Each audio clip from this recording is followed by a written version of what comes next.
The night was calm, the kind of quiet you only get in a sleepy suburban neighborhood where the biggest drama is usually a late garbage pickup. I was standing on my front lawn, sipping a lukewarm coffee, when a piercing screech of tires shattered the silence. Headlights swung wildly around the corner, and before I could even process what was happening, a gleaming silver Maserati slammed into one of the young oak trees lining our street with a gut-wrenching crunch.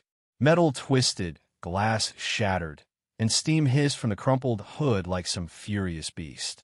My heart raced as I fumbled for my phone, already dialing 911, and sprinted toward the wreckage. The driver's door flew open, and out stumbled a woman, her designer heels clicking unevenly on the pavement. Even in the faint glow of the streetlights, I knew her instantly. Eleanor Caldwell, the iron-fisted president of our neighborhood's Homeowners Association. Eleanor was the kind of person who'd fine you for VYing a bike in your driveway past dusk, or send passive-aggressive notes about your mailbox not being regulation height. She was a legend around here, and not the good kind. "This is an outrage," she bellowed, her voice cutting through the murmurs of neighbors gathering like moths to a flame. "Look at this pathetic lighting. I couldn't see a damn thing. The city's going to pay for this, though. You know how much this car costs." Her words were slurred, her movements unsteady, and as the red and blue lights of first responders lit up the street, I caught a whiff of alcohol so strong it could have doubled as a cocktail. The EMTs tried to check her for injuries, but Eleanor waved them off like they were pesky flies, ranting about suing the city for negligent infrastructure. I stood there, phone still in hand, piecing it together. Just hours earlier, I'd seen her at the annual spring gala at the country club, holding court with a champagne flute that never seemed to empty. She'd been the loudest one there, bragging about her shiny new Maserati, a well-deserved treat, after forcing half the neighborhood to repaint their houses to match her approved color palette. I'd watched her stumble to the bar again and again, ignoring her friends' pleas to call a ride. "Do you know who I am?" she'd snapped, snatching her keys back. "I'm Eleanor Caldwell, president of Willow Creek HOA. I could drive these streets blindfolded." Now, here she was, swaying in the glow of perfectly functional streetlights, pointing at the mangled tree like it had personally offended her. "The city's responsible for this," she shouted, nearly tripping over her own feet. Neighbors had their phones out, recording every word, exchanging smirks and whispers. I couldn't help but think of all the times Eleanor had left snarky notices on my door. Dula 50 for a trash bin left out an hour too long. Dula 200 when my grass grew a smidge too tall while I was out of town. She'd ruled this neighborhood like a petty dictator, and now she was unraveling in front of us all. The police arrived, and things got heated fast. A city worker, there to check the damaged tree, became Eleanor's next target. "You people need to do your jobs," she screeched. "These lights are a death trap. I pay taxes for proper illumination." The officer, a calm guy with a no-nonsense VYB, stepped in. "Ma'am, step away from the vehicle. Have you been drinking tonight?" Eleanor drew herself up, all 5'4" of her, and scoffed. "Absolutely not.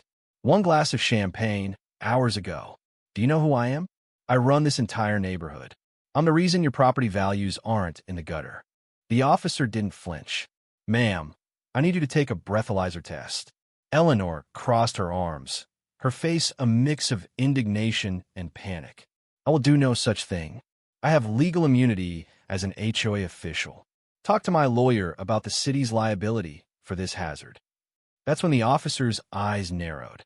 "Wait, Ms. Caldwell from Willow Creek. We've had complaints about your conduct at HOA meetings." Eleanor's bravado faltered, but she doubled down. "Those are from lazy residents who don't care about standards." The crowd was growing, phones still rolling, and the tension was electric. Another officer approached, his voice low but firm. Traffic cam at the intersection caught everything. No obstacles, no swerves, just you DRIVYing straight into the tree. Eleanor's face paled, but she kept up the act, gesturing wildly at the tree and nearly falling over. The officer's patience ran out. "Ma'am, step over here for a field sobriety test, or we're going to have a problem." She complied, begrudgingly, and it was a disaster. She couldn't walk a straight line, couldn't touch her nose, couldn't even stand on one leg without wobbling.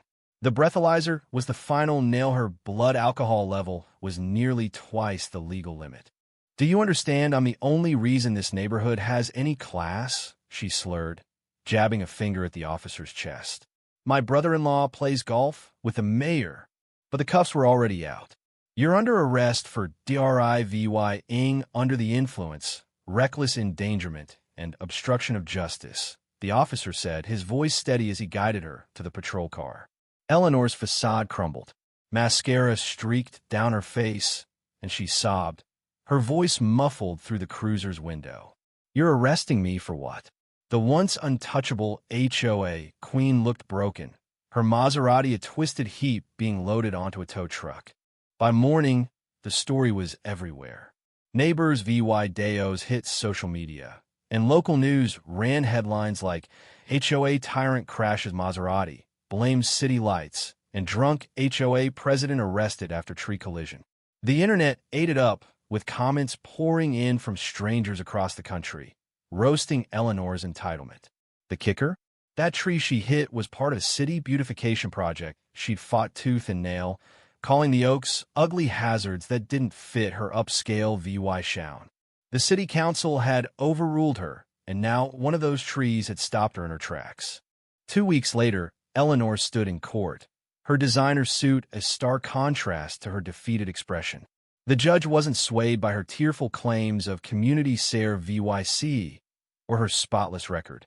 6 months in jail, a DULA, $5,000 fine, a 3-year license suspension, and 200 hours of community care VYC with the city's park department, he declared.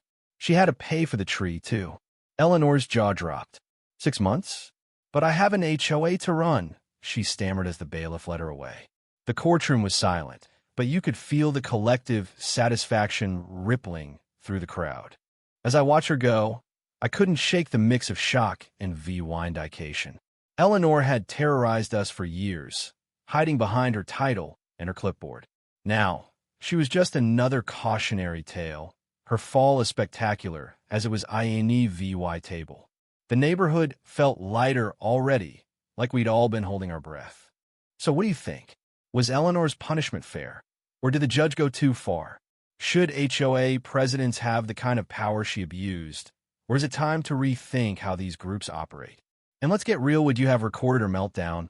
Or just stood back and watched the chaos unfold? Drop your thoughts in the comments. Hit that like button if this story got your blood pumping, and subscribe for more wild tales from the suburbs.